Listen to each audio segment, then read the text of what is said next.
Okay, welcome to the Jaffna Club's November meeting. As usual, the last Sunday of the month. For the purposes of new people in the audience, I'll quickly go through the objective. The club will facilitate, foster and support social intercourse and fellowship amongst its members. It will build a network of members and non-members that can work together to promote the economic development of the Northern Province. So today, we're having the welcome address by me, and that was it. And our speaker today is Justin Kumar. So Justin, I met Justin 2 or 3 years ago and visited his farms in Jaffna Peninsula.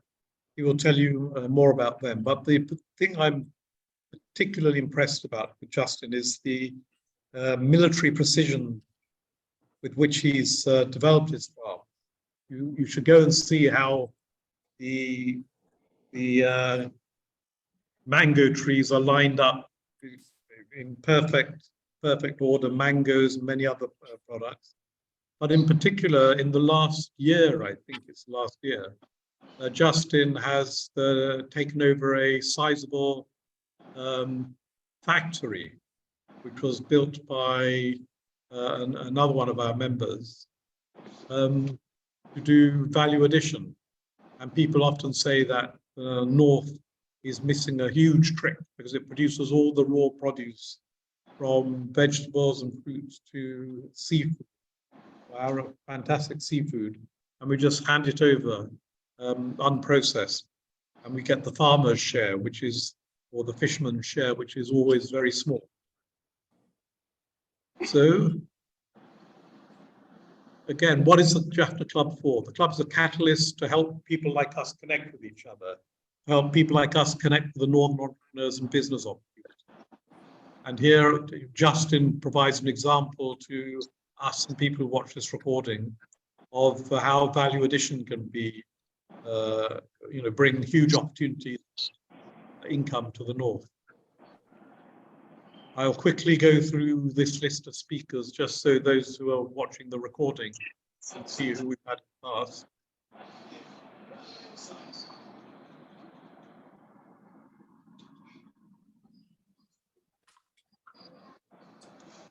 And now, Justin, I'll hand over to you if you want to take over the screen. Okay, good evening, everyone.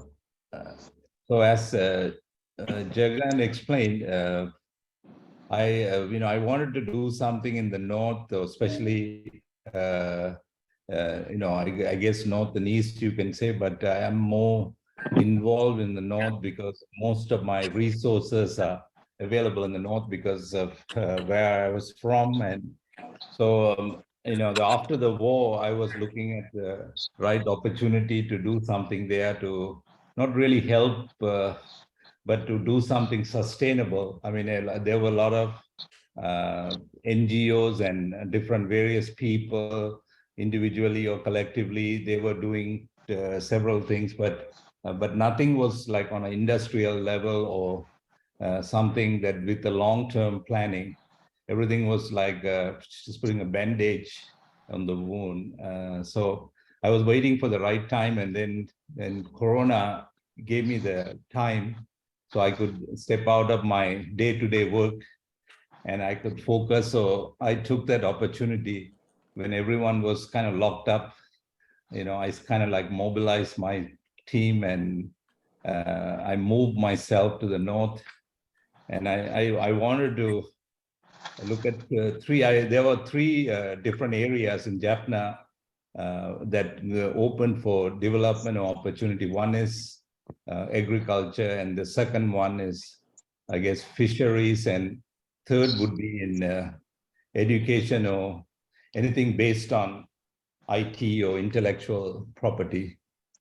So for me, the natural thing was to get into agriculture because my family land was there, and then it was something that I enjoy, and I wanted to see a development and economy in the north to grow based on agriculture. So I thought it would be nice for me to start something small and then build on it. And I looked at people like Janan, who was doing the Koya Shakti Agro, and so I, he kind of convinced me that I should do something in agriculture. So, and he gave me the confidence to come and start something.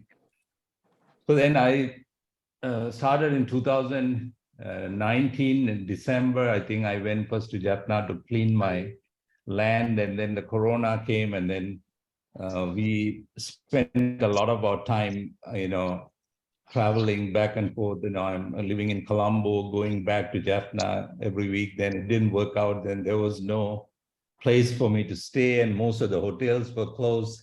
That I made a deal with the Fox Hotel, and I rented the hotel for 1 year in a one room. I was the only one staying there.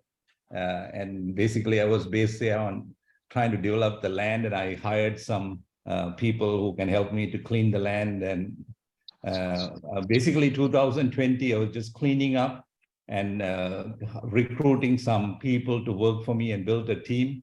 And then late 2020, and we decided to start our first location, which is in Nirveli, about 6 or 7 acres of land. And we planted, and we picked like 5 different crops for North that would be economically beneficial and also easier to market in the international market.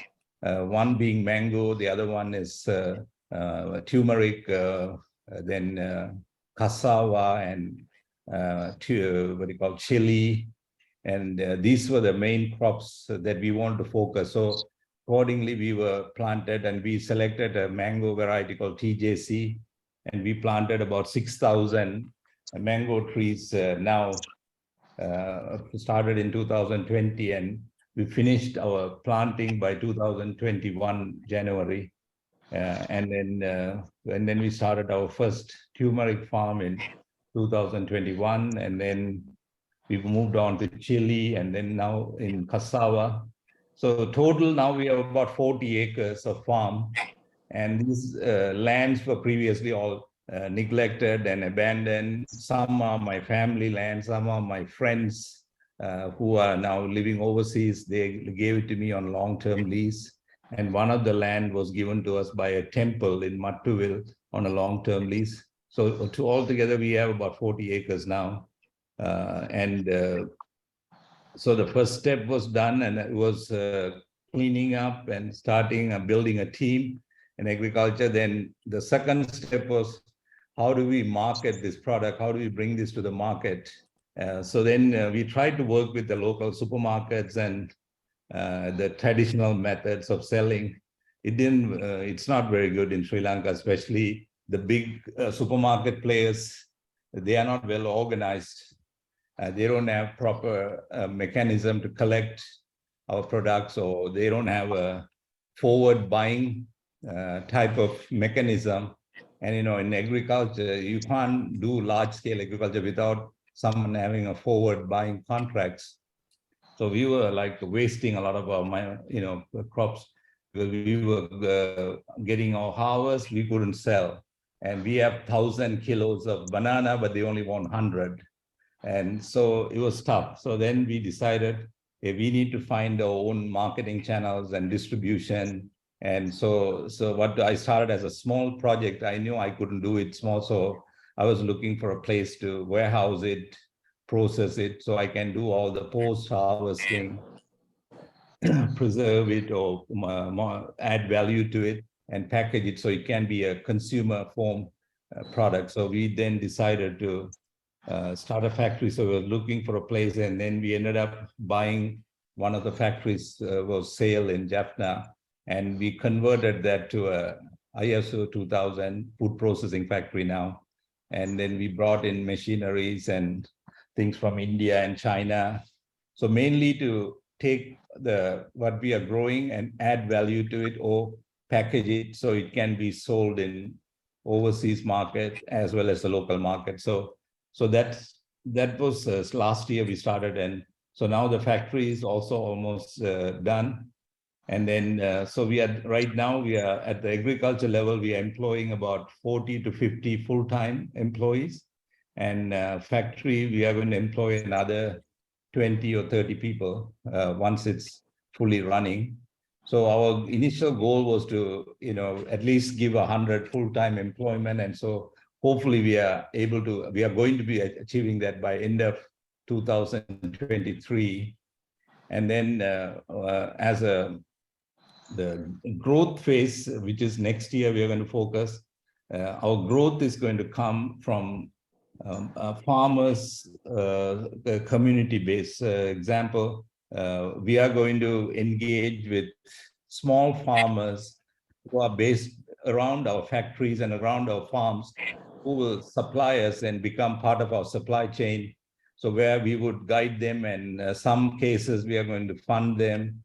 So they would in turn produce things for us, and we'll set up a fair price for them. So we want to introduce a system like a fair trade system. So these small farmers all can piggyback on our infrastructure. So we kind of laid the track now, so we can take certain crops that are suitable for the north, and which we can take it into larger scale.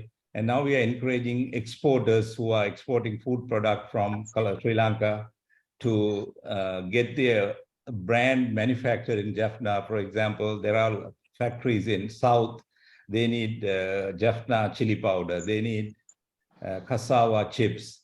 So we would manufacture their brand and package it for them, so it can be exported. So we are going to look at 2-3 ways. So we will have our own brand, and then we're going to manufacture other people's brand, and then hopefully that will bring in the income level and the financial contribution to the north, where most of the businesses in the north are either small scale or like a service business, and most investments are happening only like building wedding halls and things like that. I haven't seen any industrial investment other than the coir factory, which I mentioned, Jagan's, and there are some small other factories are there, but nothing has popped up in the last 3-4 years. But I've been involved there, which is lacking, because I think the government of Sri Lanka has done enough for us to set up things there, but they have the basic infrastructures are there, electricity is there, roads are there, but financially, the government doesn't have the money or funds to support the small industries. So private sector people like us, I think needs to put in our money and take the risk, and then guide the people, so that at the end of the day, the resources in the north, like I said, fisheries or agriculture or education based, these 3 industries can be really developed there, and a lot of potential there. And as far as long-term thing, I think it's a very good thing to be in agriculture, especially if you can do organic agriculture, and you can brand your farms as organic farm, and then if you can do it in a scale that you will be able to supply supermarkets and other food exporters or importers from overseas, I think the potentials are unlimited there.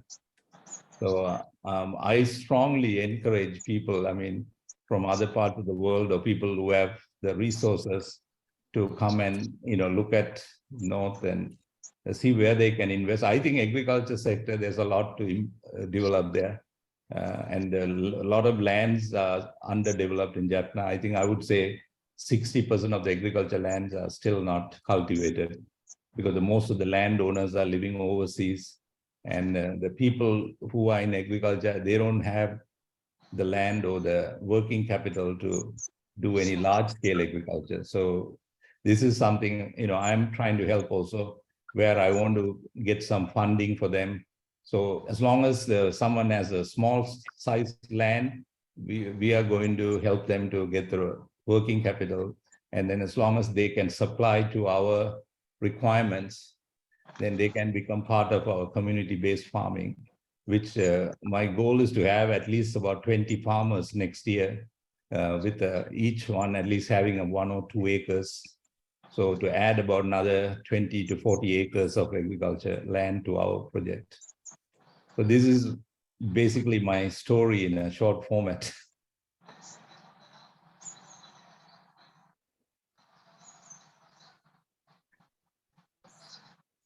Alison, you sent me that the PDF with some of your products. Can I go through that? Can I scroll through that just so that the audience can see it?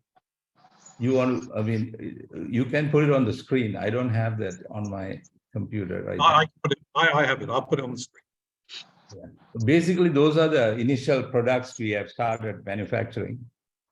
And some of them we got orders for USA and Australia for export orders. And recently I visited some places in Malaysia, Singapore as well. Do you want to talk us through this? Yeah, so basically what you see here, these are the two certification required if you want to export agriculture products or food items. So one is being a USDA and European standard organic, which kind of certifies you that you're not using any harmful chemicals or pesticides. Then the second is the ISO 22000, which ensures that you are following the food and healthy standard. And you can, with ISO 20000, you can get FDA and all, I mean, pretty much any world standard for food safety. So those are the two standards that we are following. And we are getting the ISO certification and the USDA organic certificate by the end of this year. We are currently under audit for both. Who is doing the USDA audit? Is that a Sri Lankan body? No, it's we work with a company from, I think they're from Netherlands, I think, called Control Union. Bureau Veritas or something like that? No, not Bureau Veritas. They are one of them. They are also one. And we work with a company called Control Union. They are a European-based company, but they have an office in Sri Lanka. So is it very expensive to get? Yes, it is. So just to the certification process and the audit fee is about 5,000 euro for our 40 acres of farm. But it's not that. The cost of building your farm to meet this standard, I mean, it's, you know, they have a lot of pre-requests and also the input material for agriculture. So for example, in order to meet this standard, we built a fertilizer yard. I mean, we make our own fertilizers now. So we don't buy any fertilizers from external parties. So we kind of self-contained in terms of fertilizers for 40 acres now. And then we will, next year, we are planning with the World Bank assistance, we are planning to build a larger facility for producing organic fertilizer. And that's going to help to supply some of the outside farmers as well, who are going to be in our farming, what do you call it, community farm members. And Anusha, you have... Sorry? Sorry, Anusha has a hand up. Anusha, you have your hand up? Yes, I did. Hi, Justin. So I Hi. live in the UK, and somebody actually sent your a recording of something you'd done on YouTube. And then when I mentioned it to Jagan when he was over here, yeah, I found out about you. But when you say you're using this organization to get endorsements, can you not, and now you've mentioned the World Bank, can you not go through somebody like USAID to literally aid you in that process? Yeah, so that you did don't have to fork out the 5,000, they would do it for you, especially because, you know, everything that's natural, organic, and all this kind of stuff is just, you know, huge topics right now. Yeah, you know, we applied for the USAID and they didn't qualify us, or they didn't give us any help. They didn't give a reason. They said their funds were exhausted. But the World Bank, they gave us some funding, like a grant. And that grant was only like 10% of our investment. So like, for example, our investment in this project in the north is about $1 million US. So their grant is less than $100,000. So it is like a help. It helped us, but I couldn't like depend on grants because, like I explained earlier, this type of projects or this scale where you need to make an impact couldn't be done with a very low investment or based on a government or a NGO or some funding from somebody, because I mean, they gave me the grant, they approved me about a year and a half ago, but I got my first check like 10 weeks ago or something. So we couldn't wait for their money to start this project. And then most of these funding are given to companies who are organized, who are well financed, and then they qualify you. Because if you just apply for this funding and say, look, I have an idea to start an organic farm, could I get your funding? They would not recognize you. So these fundings are available. I think next year we may be able to get some funding for our expansion or growth, because now we have a track record that people can touch and feel and see what we have done. So most of these fundings are not available for new companies or startups. These fundings are available for companies that are doing well or organized and have a proper structure, management, and accounting, banking. So they look at all these things before they give you any funding. But yes, we did get help, and that was good. And I think even now World Bank is talking to us again, which they want us to do something a little bit larger scale. I can explain that once everything is finalized. We are still in discussion. Vince, sorry, Vince, you have your hand up. Yes, Justin, first of all, thank you for giving us the insights of it, and my heart goes out to you for taking the risk and especially specializing in organic farming. And my question to you is in two parts. One is the resources. I understand that many people are having difficulties finding resources, especially the manpower for doing the organic farms. And also my next set of thing is there any way that you can give us some business proposals for community farming, perhaps rather than waiting for the World Bank and things like that? This may be small projects which, I'm based in Canada. Maybe I might be able to put some investors together and fund you this small community farming. So those are the two things that I want to address to you. Thank you. So, I mean, the one thing you asked about community farming, do we have a plan? Yeah, so we have a plan. Like you said, the funding, I'm not waiting for the World Bank. And so I basically kind of self-finance this thing. And you wouldn't believe, I sold one of my car recently because I had to pay for some of these expenses. Because it was a car just sitting in my garage and I wasn't even using it. So it's kind of like it's a lot of risk and personal interest, and then I want to achieve this, and that's what keeps me going. And with the recent things in Sri Lanka, you know that our bank interest is now 30%. So possible to borrow from a bank in Sri Lanka anymore.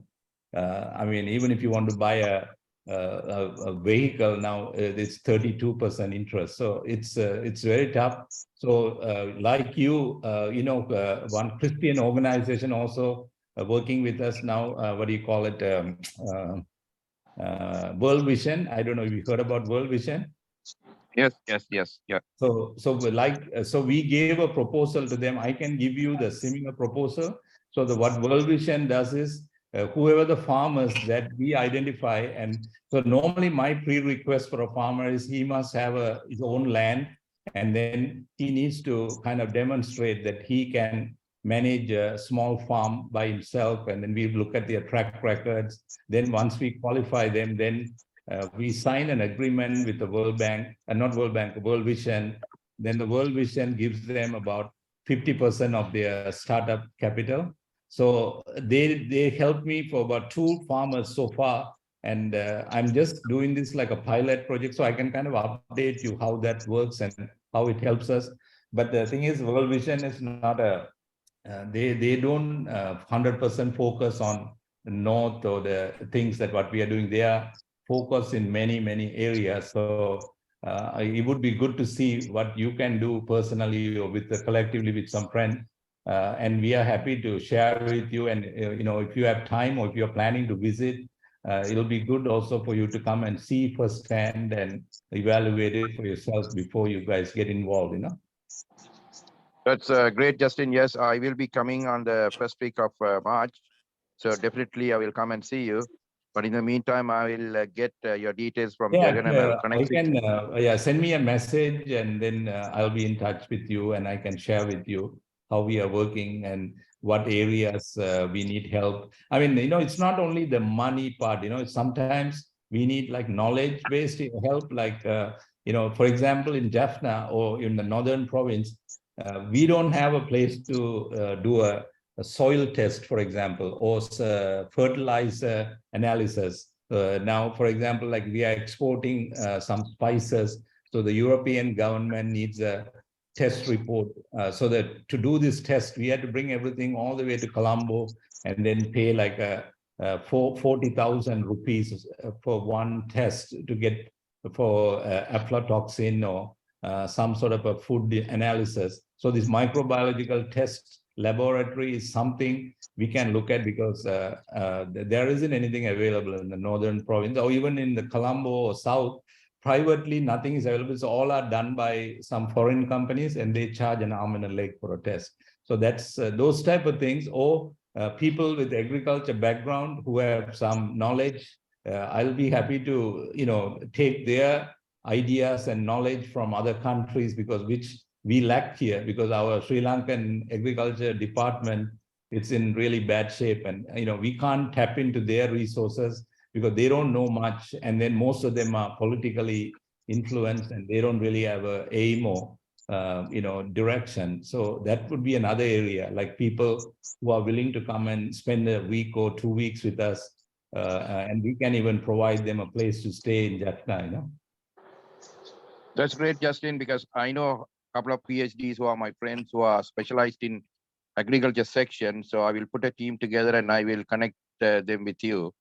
Yeah, and so that would definitely be a I'm good help interested in because that is something we need badly. Because so far I tried so many people, even Department of Agriculture. There are a lot of educated people in our department, but unfortunately they don't have a structure to work with people like us. There are a lot of good people, but their way of working and their setup, it's not very practical. So I'm looking for solutions. Like for example, when I planted the mango, I asked the person in Jaffna in the agriculture department, the guy didn't even have a clue how to do this high density mango farming. So then I went to India and Israel, spent a lot of money to figure out this. And then one Indian man helped us, but the moment the COVID started, he took off and he never came back.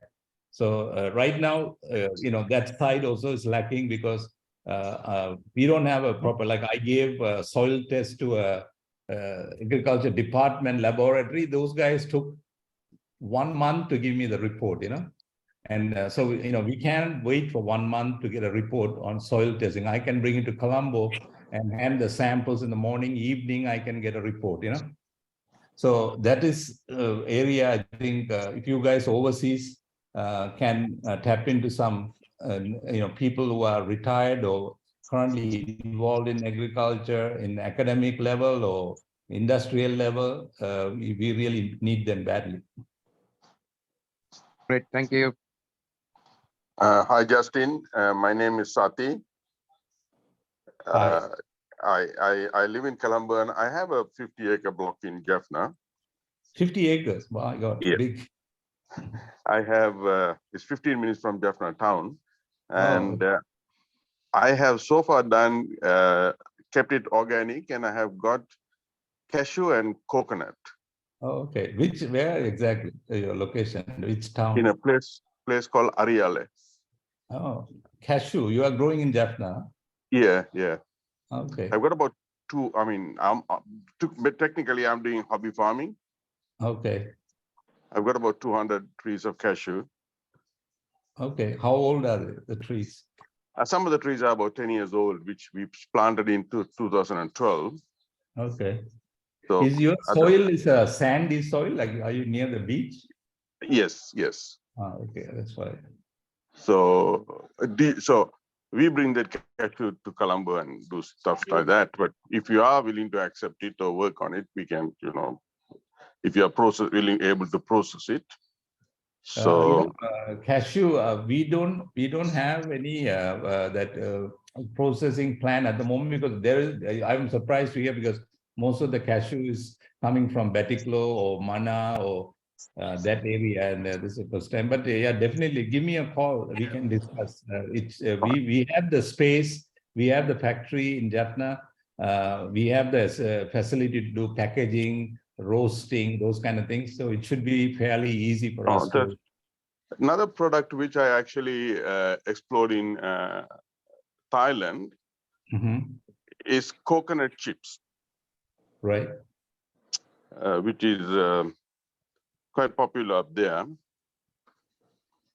But only thing is my farm is not organic certified because we never bothered. But only thing is I haven't taken a single. How many coconut trees do you have in your farm? Because the coconut is something we are planning for our future, but we are not going to do coconut farming. But we have about 600 trees there. Yeah. So then I met another person from Canada, not Canada, Australia. He has 100 acres of coconut in Palai. And he is now selling all his coconut to a trader in Kurunagala. So like this, there are about, for a day, at least 5,000 to 10,000 coconut are being shipped out from the north to the south for further processing. So one of our goal is to eventually set up something so these coconut can be processed in the north, and then that can be converted to many industries. I mean, there is friends of ours are doing fiber process. We can give them the fiber. Then we should make the coconut water, coconut milk, like you said, the coconut chips.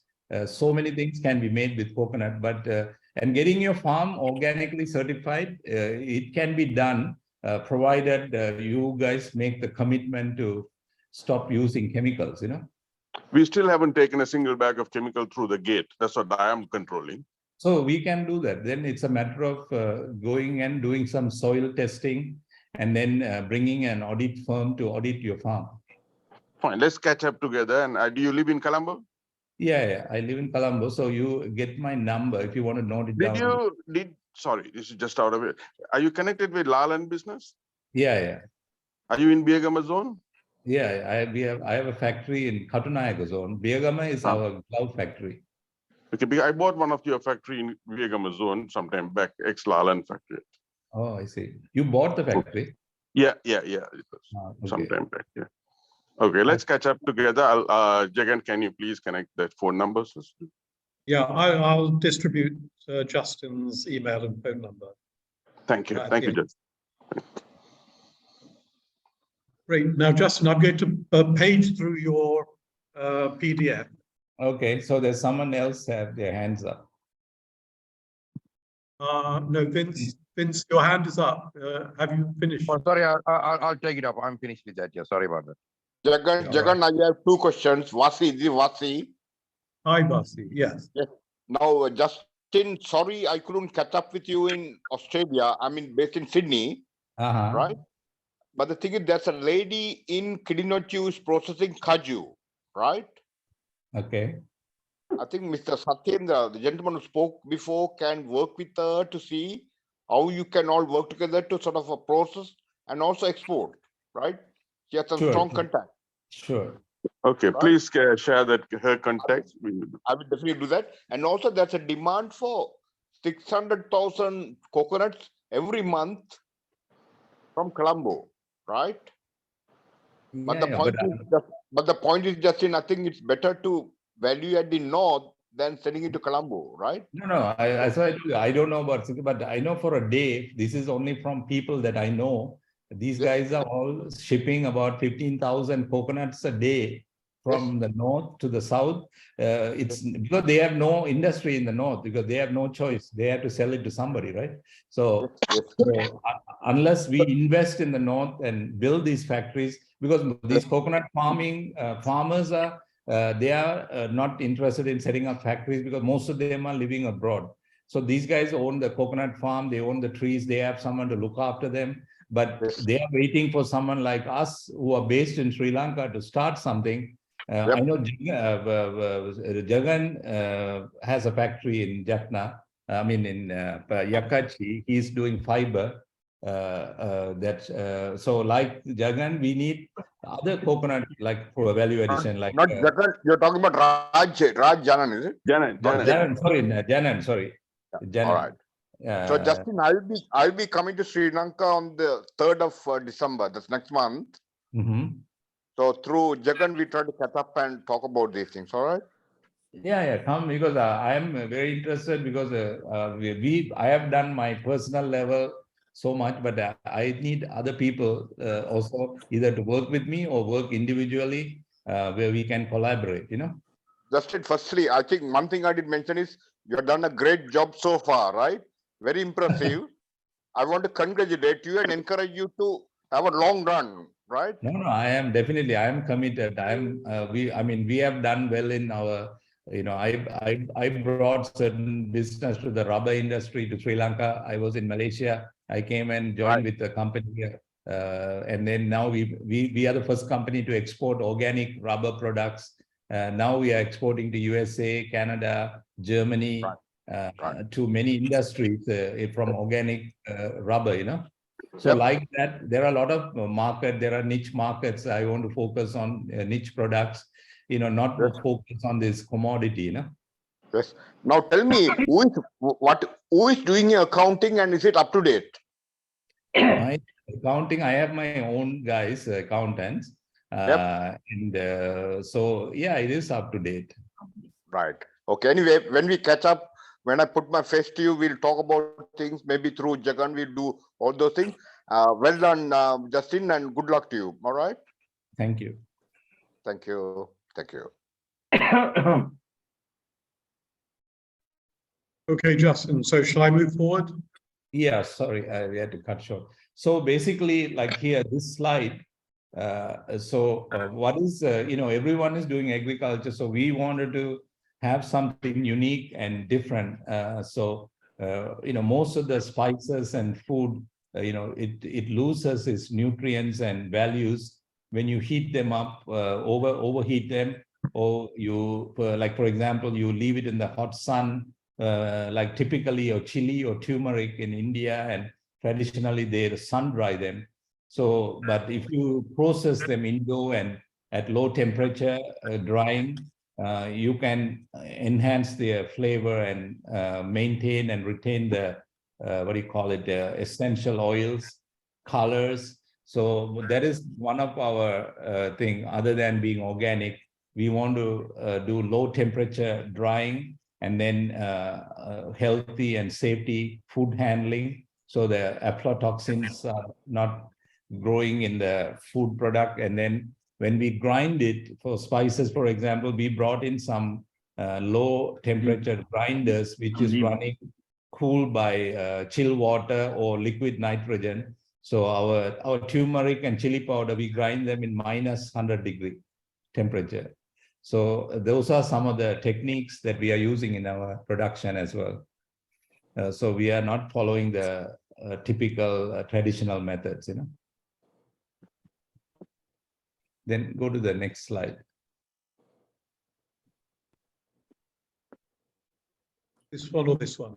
Yeah, so here is a drying. So we dry chili, mango, any kind of herbs, spices, using dehydrators below 60 degree. The temperature is low, so they retain their color and the nutrition. And that's basically our method.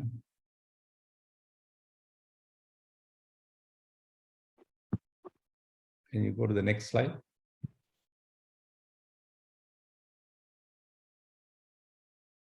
But then we also use the ozone treatment for disinfecting our equipments. Okay, here's one other product. We dehydrate the mangoes and pack them as fresh mango dehydrated chips without adding any chemicals or preservatives. And same thing we do for the purple yam, Rasavalli. And we did some sampling. A US company has given us an order, for a fairly large order for the Rasavalli from Jaffna. They tested it and they approved our product. So they are in the food coloring business. So they wanted a organic, natural food color can be used in the bakeries. So they are going to use this Rasavalli dehydrated powder for baking. So if that goes well, there's a lot of potential for the Rasavalli farmers in Jaffna.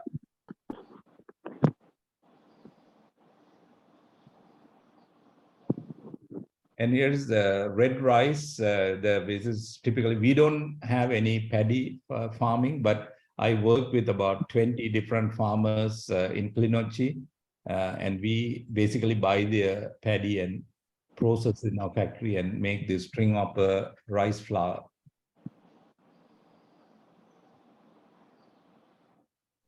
And black pepper is coming from Ratnapur area. So we, and Matale, we bring green pepper and we dehydrate them in our dryers. So we have some really good quality black pepper with a density level more than 550 what do you call it, grams per liter, which is the standard that required for premium. So this is a new product we came up with.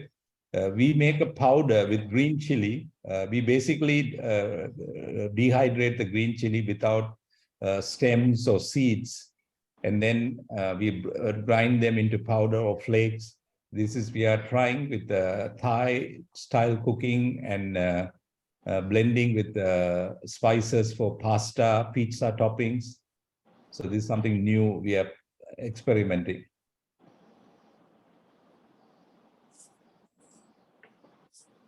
Then this moringa powder, which is, we are planting moringa for leaf cultivation and dehydrated and low temperature ground powder. This is now started selling. We are already selling and exporting small quantities on this now.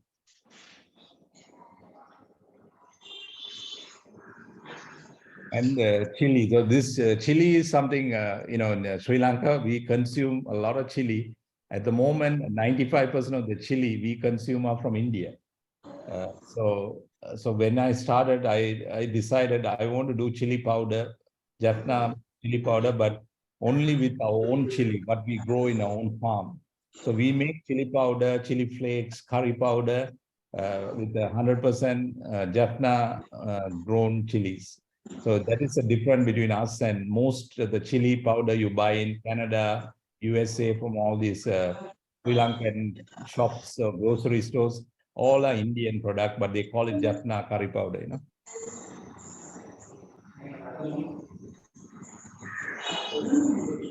So this is our packaging we developed for the Jaffna curry powder. So it has all these ingredients. This is basically our recipe. These are the traditional Jaffna way of making a curry powder. And we are packaging them in bottles and pouches. And so I think this will be one of our premium products in the future.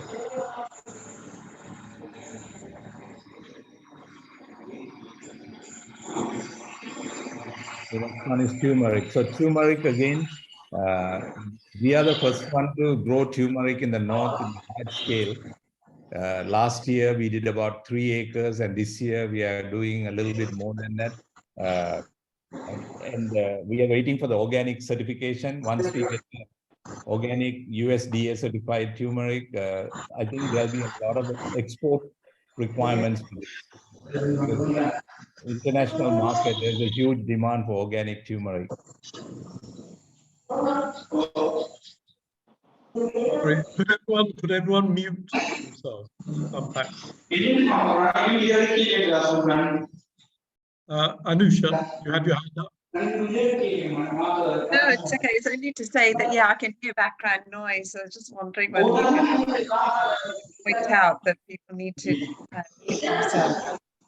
If anybody is not, I think it's coming from Robinson. Guys, they have muted. Robinson. I think Jagan, Saldas. you can mute everybody yourself.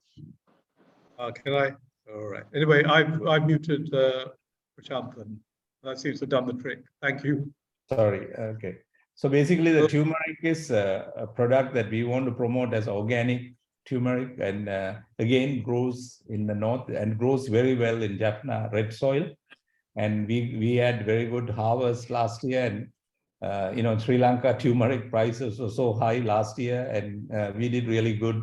We were in the right place at the right time, and we were able to supply to the local market last year. And our goal is to export the turmeric, not much for because the locally people don't appreciate the organic standards yet. So, but we are targeting overseas market with the turmeric. And so this is also a curry powder here, spices without chili. And then the next slide. So this is our main product. Like we really want to have, our goal is to have about 15 to 20,000 mango trees in the north eventually. So at the moment we have done our first phase, 6,000 trees, and I'm looking for suitable land now where we can plant mangoes, because the one advantage in the north is we don't have monkeys or elephants compared to, like, I've been to the mango farms here in the south. You know, they spend a huge amount of resources protecting their mango from elephants and monkeys, you know. And also the taste wise, the Jaffna soil, the same variety mango, it tastes much better in Jaffna. I mean, I could be biased, but I've asked people, you know, some testing and blind test, and you know, the Jaffna mango stands out. So, but I think the Jaffna has a huge potential to be a mango-based industry, similar to, like, if you go to India, there's a factory called Manza, or a brand, or Maza or Manza. Those guys done a phenomenal job of marketing the mango, and like that, I think Jaffna can come up with a, you know, brand, and it can be worldwide marketed. Because I was in Australia last week, I tasted their mangoes. It's nothing close to our mangoes, and they are selling 1 kilo there is about $10. And here our mangoes taste about much better, and we can figure out, package them either frozen or fresh, and get the organic certification, and it's got huge potential, market potential. And these are some of the packaging that we have up to now developed, but we are still working on a lot of new packaging, because finally, packaging is very important for products, any product, consumer products. So we want to now come up with a lot of new packaging, eco-friendly, biodegradable material, and also very attractive, so it looks good on the supermarket shelves. Okay, I think that's the last slide. Yeah. So, do people have questions for Justin? No, I have one question, Justin. So, what is your route to market? So, what is the channel that you're using to sell your product? Okay, well, so we have, you know, like, this is new, so we are still testing the water in marketing. So one of our channel in the local market is through other exporters. Like, we are supplying to a few exporters, because we don't have enough market penetration to directly start exporting yet, because most of the people who are established, you know, those guys have an advantage. So we are currently supplying to some companies, they are exporting. We are like an indirect exporter. And at the same time, we are developing samples and packaging, and I am traveling to meet people. Like, I went to Australia last week. I was in Canada 2 months ago, and US. So we got one order from US after my visit, and Australia also, I got some commitment from a importer there. They will try us out. And we are now working in Malaysia, Singapore as well with some, all are through my personal level contacts. And then February, we are planning to participate in a show in Germany. That's the organic food show. So hopefully we will get some leads to European and organic markets for the conventional supermarkets, So there are two markets. I mean, one is this ethnic Jaffna Sri Lankan community market, where in every country you get this Sri Lankan community. Then the other one is to other exporters in Sri Lanka to private label their brand, and then tap into the supermarkets and for non-Sri Lankans like Aldi's or Marks and Spencer's or some organic supermarkets. So that's our ultimate goal, to get our like turmeric, our mangoes, our organic chili into those supermarkets. Okay, that's fantastic. Does anyone have any more questions? Oh yeah, Kurt. You're muted, Kurt.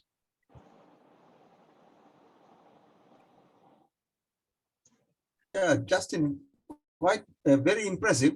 It looks like your operation is huge. You are huge, but it's a sizable operation, but we are still in the beginning stages. We are not established fully. We are just only 2 years old in agriculture, or 3 years. Next year will be our 3rd year, and in manufacturing, this is only our 1st year, and we are still going through the learning curves. Yeah. The question that I have is, where are you registering the barcodes for the packaging? These are all like Sri Lanka has a barcode standards through the, I think, Export Development Board. I think there is a they do that, barcodes and QR codes. All the standards are administered by them. So registered for your products, right? Yeah. We follow the the UPC code standards. Because we find in Australia a lot of small grocery stores, they import from various countries, because we are in point of sale business, and we find doubling up barcodes from different countries. That's why I asked you whether it's yeah, we can do the barcoding and all that. Those are not a problem. Anandan, you have your hand up. Yeah, Justin, I echo other people's words. Impressive, very good. Salute you for your determination and perseverance. One thing is that I've got good connection with a couple of guys here in UK who may be able to bring your products into UK straight away. They supply larger supermarkets as well as high-end places like Selfridges and places like that. If you're interested, maybe I can connect you up with him. Jahan could. That would be good. We need this type of contacts, because I visited UK in June this year. And I went out of my way to meet some of those Sri Lankan importers, like some big names, Niru brand, and these guys are big time players there, but unfortunately those guys are marketing the Jaffna name, but their manufacturing, everything is in India. They are hugely invested in India, so they are not really keen on helping even a startup like us, because it would be a conflict of interest for them.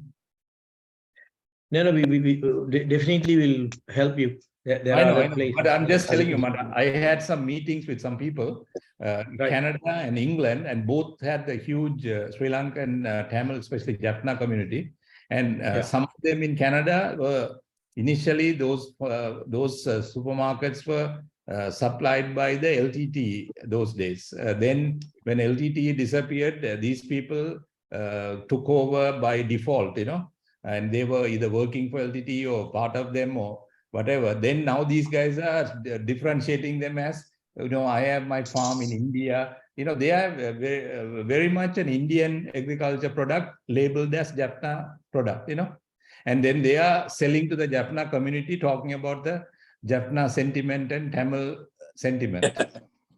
So which is a thing I don't know. I mean, I'm alone, can't break that mafia, you know. Is it something to do with scalability and volume and repeat quality? Because with Niru, I have a very good connection. I will ask his reaction as to why he did not participate. I don't know. You may be talking to maybe the owner or something. I talk to the management or the people who are involved. So this is it. The middle managers are useless. You need to tap the right people.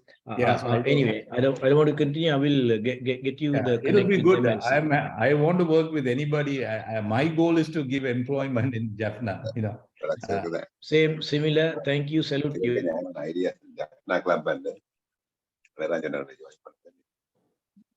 so my goal is to give opportunity for people, and I'm not into trading business. I don't buy and sell.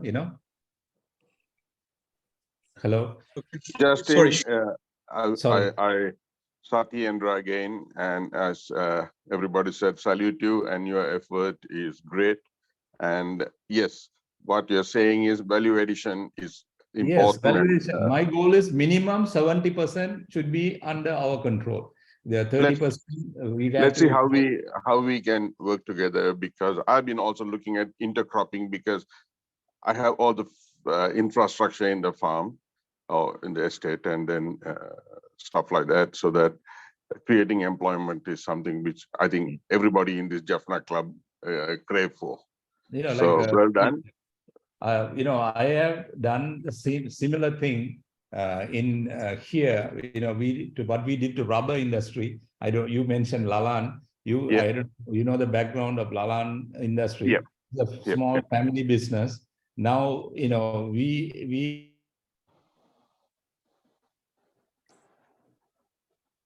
I Justin seem to have lost you. Yeah. I wonder if the power cut has moved. Power has just come back on here. Maybe it's hit them in Colombo. No, maybe, I don't know, 6:10.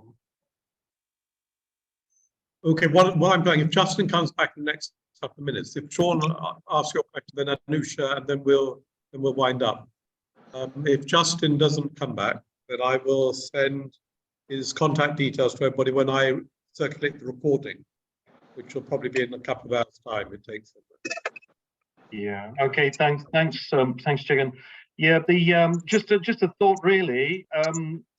Often over here we get the feeling that there is Jaffna this and Jaffna that. There's the Jaffna mix and Jaffna mangoes or whatever. There is a brand to be developed here, and we have places around the world which start to try to protect I had them. power failure in my home, so okay. I'm connected again. So sorry. We guess. Justin, sorry, Sean is just making a statement. So Sean, go ahead. Yeah, I'm just saying that that there is definitely a brand to be developed about the Jaffna product per se. And it's interesting you talk about the fact that they get things being manufactured outside of Jaffna but being branded as Jaffna.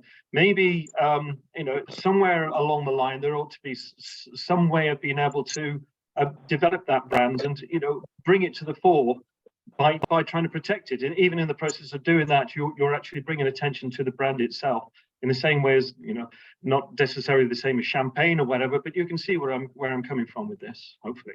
Yeah, definitely I agree. I have one question to Sean. I have one question to Sean. Is that still the Jaffna haircut? That's smart. Say that again. Is that still the Jaffna haircut? I am asking Sean.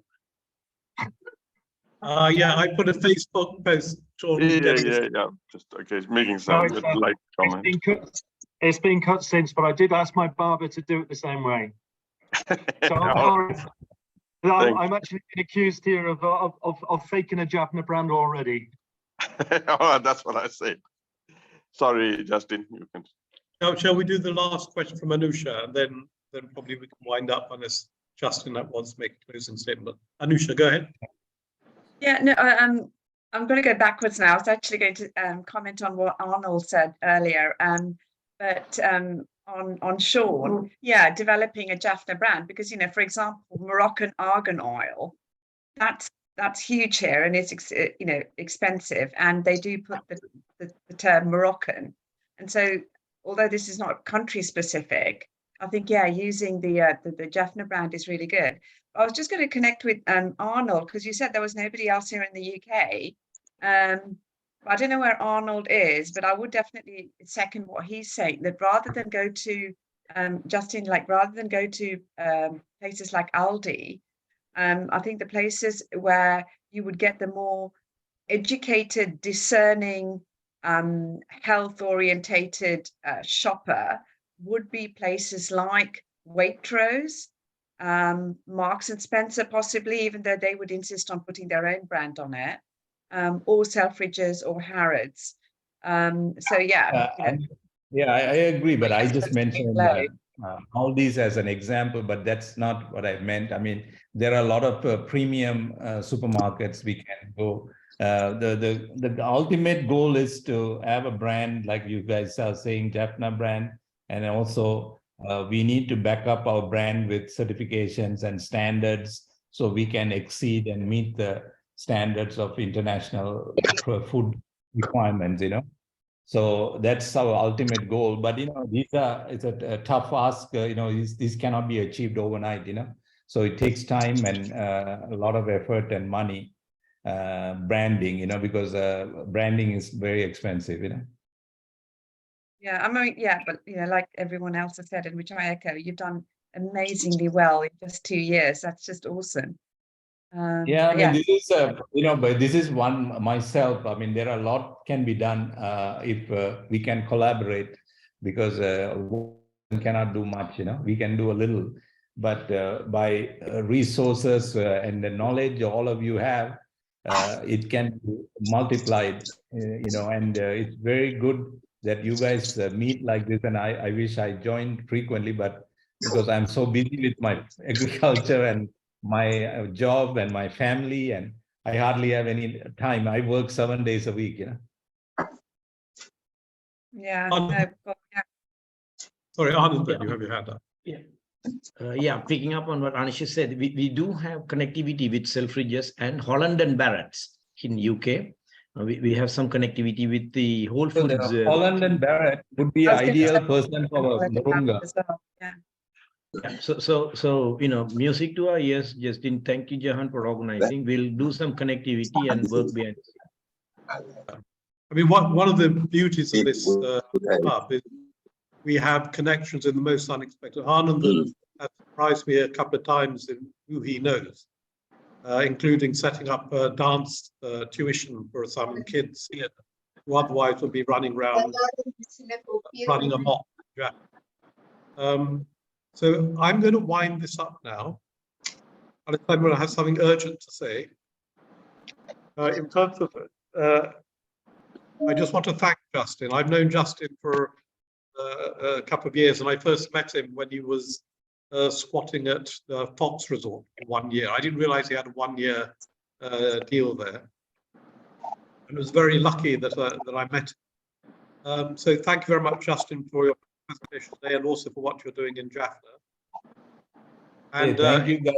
Thank you all for your kind words. And I'm going to wind this up. So, as is traditional, have a good breakfast, have a good lunch. Tea time here. It's time for a tot of something. And I wish you a good day. Jagan, thank you for organizing, Jagan. Thank you very much. Thank you. Thank you. Thank you, guys. Thank you. My pleasure. Bye.